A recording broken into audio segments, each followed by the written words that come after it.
What would your response to the morality of Aisha's age be? For me, it's just a question. When someone asks me, did Prophet Muhammad get married to Aisha this specific age? I say yes. Because for me, it's a normal thing. For me, like the person who makes the claim is the person who's supposed to explain why it's immoral. So from an Islamic paradigm, our morals are from the Quran. What happened is not against the Quran, the teaching. What happened was consensual. It was with the agreement of her father. She lived 50 years before the Prophet ﷺ. She married no one after the Prophet ﷺ. She never spoke ill of the Prophet ﷺ. She had all chances to do so if she was being abused or anything, like they try to put it, right? Point is, from our perspective as Muslims, we don't have any issues with that. So we don't feel like we need to justify, for me personally, and I think Muslims should be like that. And this is what I advise Muslim brothers and sisters. We got nothing to justify anyways. You know, why do I need to justify something that happened that is not wrong? But when someone comes to me and he claims, okay, this is wrong, then he's got to provide his moral compass. If that person is a Christian, like you said, the question to you is this: as a Christian, where is the age of marriage in the Bible? In terms of the Christian Bible, I don't know. I never made it fully through it. That's the point. There is not a single verse in the Bible that gives you an age of marriage, by the way. None. So the Bible does not speak about the age of marriage, number one. Number two, we've got Rebecca marrying Isaac at the age of 3 years old. She was 3 years old. They say that was a marriage contract between her and Isaac, right? And rabbis would admit this. This is not something that rabbis deny, but Christians would deny, you know? Yeah, but Christians deny it because the Bible states that Isaac was 27. But there is happenstance because if you consider miscommunication as a factor, it was more so likely that she could have been around the ages of 12 to 14 because of how long it took Abraham to learn. But who am I to say? It's not. No. There is a calculation, and I can send it to you later on. It's just I have the calculation between Sarah's age of 90 to Abraham's 100. Yes. Isaac being born at 100. Exactly. So you looked into it. 27. Yeah. Yes. So my point is, it doesn't matter how me and you understand it. The recipients of the text, Jewish people, how do they understand it? They say, yes, she got married in that age, and they say there is nothing in their laws that prohibits that type of marriage contract. Yeah. So why don't the Christians be consistent there and go after the Jews, right? Well, and go after the Old Testament. Fun fact for you. Yes. I'm sure you'll have in your arsenal of rebuttals. In the 1880s, so less than 200 years ago, in America, 37 states' age of consent was 10 years old. Yeah. Let me even surprise you. Delaware at that time was 7. I know. Not only that, let me tell you something. In England, you talked about the US. What about England? It's the same thing in England. In the 19th century or in the 18th century. If you read a book written by Sir William Blackstone was a jurist. If you study law in Oxford or Cambridge, he'll teach you his books. So he's got a book. He's got University of Oxford is where a lot of my research has come from. Oh, good. So there is a book here. It's called Commentaries on the British Law or Commentaries on the English Law or something like that, right? Or the Law of England, right? In that book, if you go to page, I believe, 110 specifically, he speaks about the age of marriage. You know what he says? He says a woman can be given in marriage at the age of 7. And entitled to that. He's talking about the state law. He's not talking about his opinion. He's talking about the law in England at the time. This is what was being practiced in the country. So point is this: we don't apply fallacies, right? Presentism, applying the values of today, the young woman of today, their mind, their upbringing, their social life, their how long do they live, the life expectancy, and we compare it to the past and how things were operating 1,400 years ago in the deserts. You know, that's called that's a fallacy called presentism, which is to apply the morals of today on the past. And if you look at the life expectancy in the past, well, according to Western historians, they'll tell you it's 30 to 35 years old or something at that time. If this was life expectancy, let's say someone is 30 years old, he gets married, we ask him what age, he will say to you 18. Okay, so they get married at 18. She gives birth at 20, let's say. And then 10 years old, the parents die. What can a society like this continue? The actuality, no, it will never continue. So we cannot apply these kind of standards of today on the past, and that's why you will never find anyone in the past ever having an issue with the marriage of the Prophet ﷺ. I'm telling you, let's say 200 years ago, you're not going to find a single person, a non-Muslim, who spoke about this idea, who criticized the Prophet, because it was well known, but no one criticized him of this, because this was the customs of the people until 200 years ago, right? So today, when they change the laws, and some countries they say, and this is the question that when someone comes to me and says this is wrong, I say, okay, what is the right age? You'll say 18. I say, why 18? If you go to some countries today, 16. If you go to Italy, I believe it's 14, the age of consent. So they can say, by the way, they say she can consent to sexual intercourse, but she cannot get married, which is like, it's hilarious, you know? So you're old enough to have intercourse, but you're not old enough to get married. Okay, well, it's nonsense, right? Yeah, it's complete nonsense, you know?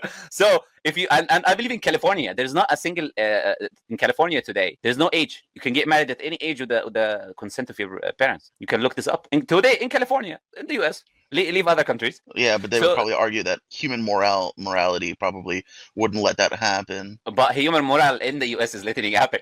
That's the point I'm making, right? If this is your people, if this is like the most advanced countries, California is definitely not my people.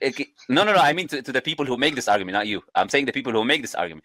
I would say to them, this is your people, meaning this is the Westerners that you are amongst. Those are the people who you say have the best values. This is what they generally say. They say, look, America is advanced. We love America and this and that. Okay, so these are the morals of America. So you should have a problem with your country before you talk about anyone else. But as I said to you, the question has to start from, I don't need to justify anything. That's how I look at it. I don't need to justify anything. It's historically well known. There's no issues with that historically. Only an idiot who didn't study history would have an issue with that marriage because he doesn't know how things were in the past. He didn't study, he didn't learn, right?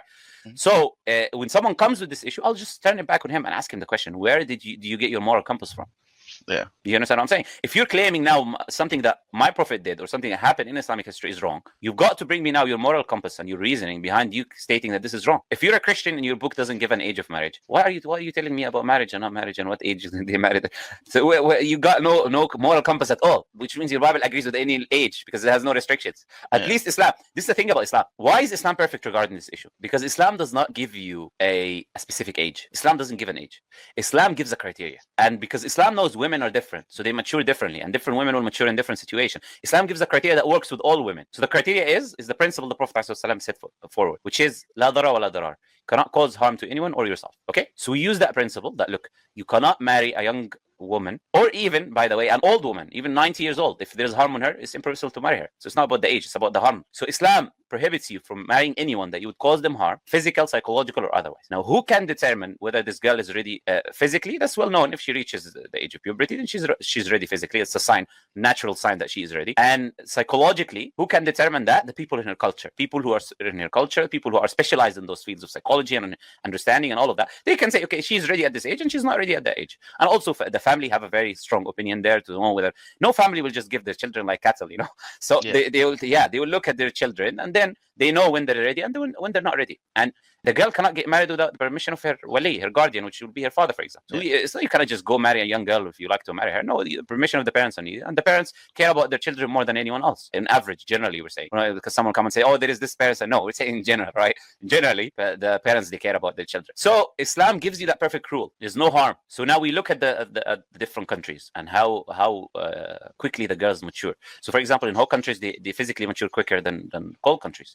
There are studies on fish, for example. If you put heat on them, they grow much quicker. Okay, so they grow quicker, but they stop. While the ones that grow in colder countries, they grow more but slower, right? So this is what the study kind of showed. So, but they grow quicker. So they reach the age of puberty quicker, and their physical bodies grow much quicker, right? Then we go to the psychological aspect. And in the past, there was no such thing as kindergarten, elementary school, secondary school, and all of this nonsense we have today, in which always limits children with other children, so they don't get to grow. In the past, children used to communicate, deal with other people, sell and buy, and deal with adults, so they become mature psychologically much easier. And they will always prepared. When you reach the age of marriage, you're a woman now, you're ready to get married. This was the concept, this was the understanding. And that's why the wife of the Prophet ﷺ, she was betrothed before marrying him to someone else, before him. Yeah. Right? And one of his wives, which was Safiya bint Huyay. And Huyay ibn Akhtab, her father, was the leader of the Jewish tribe, Banu Nadir. He was the leader of one of the main Jewish tribes. And his daughter, she got married at 10. Not to the Prophet, to someone else. This was the customs, this was the culture, this was how things were happening. The woman, she reaches the age of puberty, she reaches maturity, there's low life expectancy. A woman gets married, she can produce children, so we can continue to live our life. And this was how societies worked until just 100 years ago, 150 years ago, which people started bringing all of these numbers and disagreeing with each other, you know. Well, yeah. What I look at for morality reason wise, back in the 6th century, in the year 600, the average life expectancy was between 35 and 40. 6 years old, 8 years old, especially 9. At 10 years old, you're already 1/4 of your life is done. Yeah. It's nothing like today. So that's what I'm saying to you. And even if you go back 1,400 years, it's even more. It was less life expectancy. We had less advancement, so it was less. So just looking at it from that perspective, all of those people who come with these things is just uneducated. And what we do is by educating them on these issues, by saying, look, you have an issue, so you have to bring the rational justification to show me why this is a problem. It's not the honest.